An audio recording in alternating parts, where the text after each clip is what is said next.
এটা ছিল গঙ্গারামপুরের প্রথম দিন। আর এখানে মটন কষা হচ্ছে, পিকনিক হচ্ছে আমাদের দুপুরবেলা।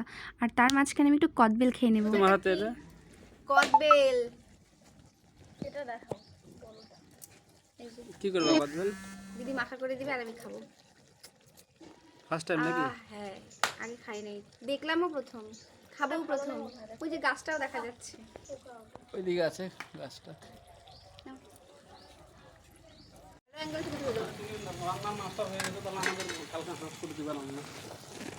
কেমন লাগলো কদবেল খায় তোমার? সেই তো মাটন তো হয়ে গেছে। আর এদিকে দেখো বড় একটা মাছ নিয়ে ফ্রাই করা হয়ে গেছে, মানে পুকুরের মাছ, তো সেটা আমরা এখন খাবো। আর মাঝখানে এই মামা ভাগ্নার খুনসুটি দেখো। বলা বলা তুমি পেঁয়াজটা না ধুয়ে কেন কাটতেছো? এই তো এখানে জলটা আছে, তুমি বলো। प्याज काटता है प्याज काटता है হ্যাঁ হ্যাঁ क्या मैं ওই ধুয়ে দাও।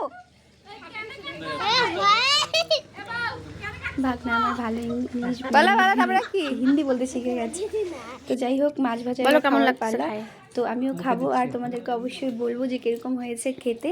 তো ভিডিওটা এই পর্যন্তই, ভালো লাগলে অবশ্যই একটা লাইক কমেন্ট করো।